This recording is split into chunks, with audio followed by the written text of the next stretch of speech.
Ya, bagaimana perkembangan terkini soal Cikbul dan apa langkah pemerintah mencegah timbulnya korban keracunan baru? Sudah bersama kita Anas Ma'ruf, Direktur Penyihatan Lingkungan Kementerian Kesehatan RI. Selamat malam Pak Anas.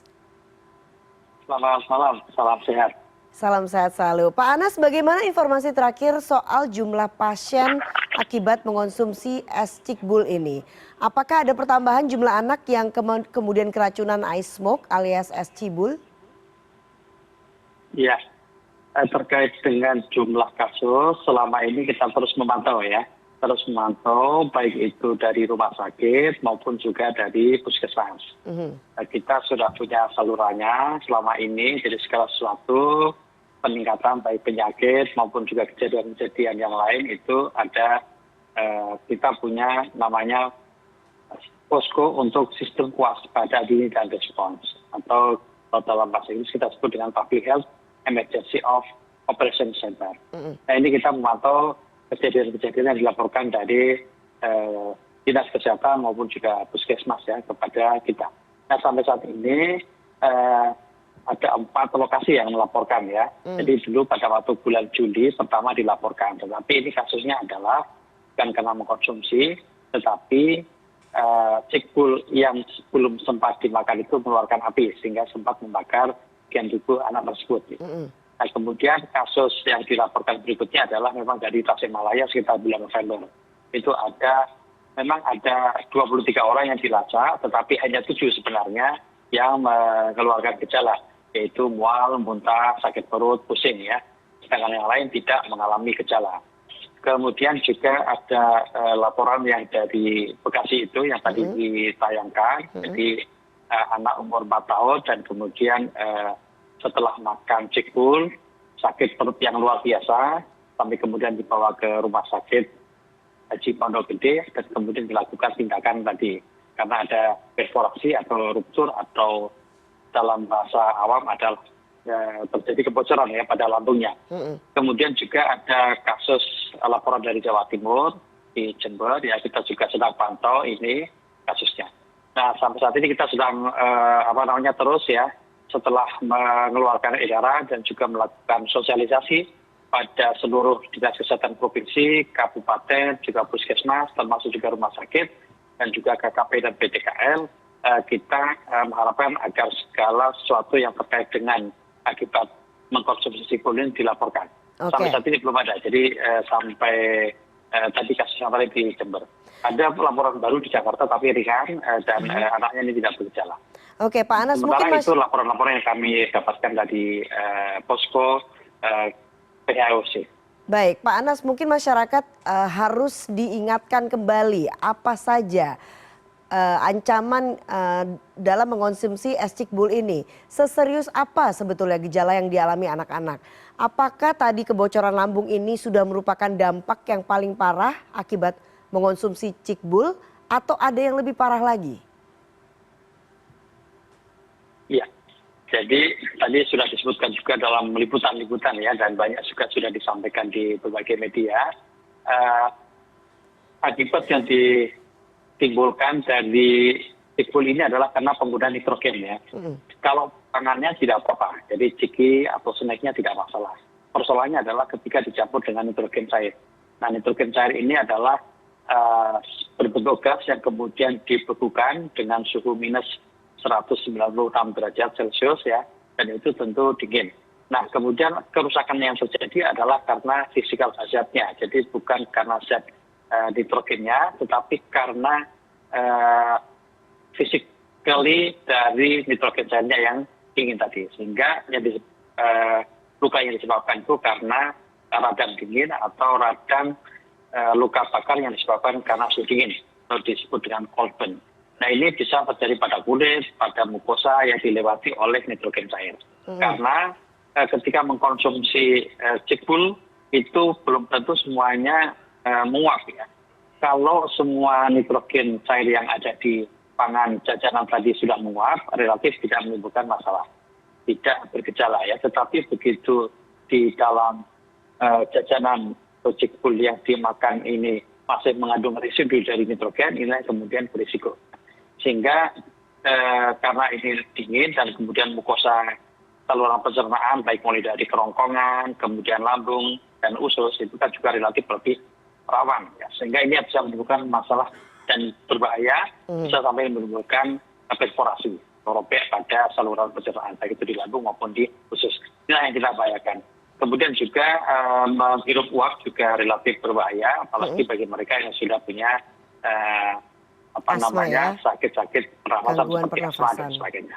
Nah, mengingat dari ini maka kemudian kita mengharapkan dan memberikan edukasi ya kepada masyarakat, terutama orang tua, karena ini yang disasar adalah anak-anak ya. Dari beberapa korban cikbul ini ya, itu adalah anak-anak rata-rata 4 sampai 12 tahun ya. Jadi memang yang tertarik pada jenis pangan jajanan cikbul ini adalah anak-anak.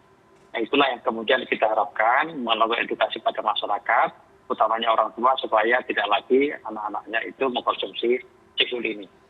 Baik. Itu salah satu juga dari isi dari surat edaran Kementerian Kesehatan. Nah itu bahaya kalau kemudian dikonsumsi. Apakah ada bahaya lain misalnya Pak Anas?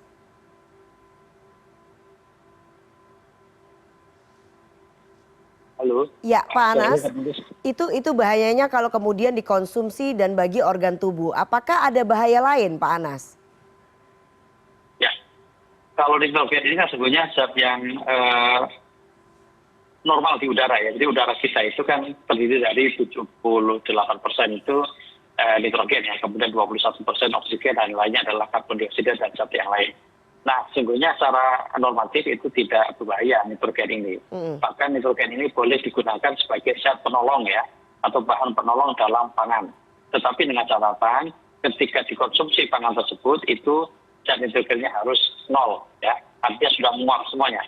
Nah, kalau sudah menguap semuanya maka pangan yang ketika diolah itu menggunakan nitrogen tidak berbahaya. Nah, yang menjadi persoalan adalah saat ini kan banyak di pelaku usaha yang kemudian menggunakan ini untuk jajan pangan, dan itu sensasinya yang diharapkan, karena sensasinya yang dijual ya dengan kalau istilah umumnya itu anak-anak itu katanya nafas naga. Nah, inilah yang kemudian yang terjadi dan itu berisiko karena ternyata ada beberapa kasus yang disebabkan ini. Dulu pada awal-awal barangkali masih jarang ya, sehingga tidak ada kasus yang dilaporkan. Sampai tahun 2021 itu kami cek lagi, tidak ada laporan kasus terkait dengan keracunan pangan akibat cikbul ini. Kejadian baru dilaporkan atau terjadi pada tahun 2022. Ini karena maraknya penggunaan nitrogen cair yang dicampurkan dengan pangan jajanan siap saji, dan itu saat ini sudah banyak beredar di masyarakat ya, oleh pedagang keliling, di pasar malam, kemudian di event-event tertentu, keramaian dan sebagainya. Nah, inilah yang kemudian kita melalui surat edaran Kementerian Kesehatan ada beberapa hal yang kita sini beratkan. Yang pertama adalah bahwa kita harus berikan edukasi ya kepada masyarakat supaya tidak mengkonsumsi cikbul ini.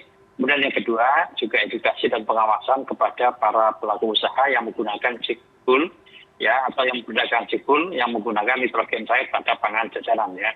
Dan kemudian kita juga meminta kepada teman-teman di daerah, baik itu provinsi, kabupaten, kota maupun juga puskesmas, kalau ada laporan segera dilaporkan kepada pusat. Oke. Nah, surat edaran sudah dikeluarkan oleh Kemenkes, himbauan untuk tidak menggunakan nitrogen cair pada makanan dan kepada Dinas Kesehatan setempat untuk melakukan pengawasan. Apakah menurut Pak Anas ini sudah cukup sebetulnya? Tentu kita akan melakukan langkah-langkah berikutnya ya, kita pantau. Jadi setelah ini kan tadi kita bergerak cepat, jadi begitu November ada kasus, kemudian ditambah dengan satu kasus baru yang di Bekasi di akhir 2022, maka langsung kita melakukan tindakan. Pertama adalah kita melakukan koordinasi, karena ini sebuah penyakit yang relatif baru. Kita dengan pakar-pakar berdiskusi, dengan kementerian lembaga juga melakukan koordinasi rapat, kemudian juga dengan Badan POM, ya kita juga melakukan koordinasi. Dan kemudian langkah pertama adalah kita mengeluarkan surat edaran, kemudian juga melakukan sosialisasi pada petugas, ya sehingga saat ini sudah bergerak. Jadi Dinas Kesehatan baik provinsi, kabupaten, kota, puskesmas ya bersama Badan sudah bergerak melakukan pengawasan di lapangan ya untuk mengecek kepada para pedagang yang memperjualkan cikbul ini. Demikian juga semua kasus yang ada laporan selalu dilakukan investigasi ya.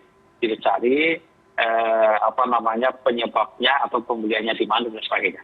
Nah, kemudian juga saat ini secara bersamaan melakukan edukasi terutama di sekolah-sekolah, pondok pesantren ya, karena memang sasaran dari pedagang cekul ini kan terutama pada usia anak-anak. Baik, Nah, Pak tentu Anas. kita akan melakukan lebih lanjut lagi ya. Jadi kita koordinasi juga nanti dengan kementerian lembaga terkait dengan peredaran nitrogen cair. Kemudian juga kita selalu memantau kembali kasus-kasus apakah ada. Jadi saat ini sudah aktif bergerak ya di seluruh Indonesia melakukan pemantauan dan pengawasan terkait dengan perdagangan cekul ini. Baik, yang jelas Dinas Kesehatan Jawa Barat sudah mengeluarkan status darurat medis untuk Cikbul ini.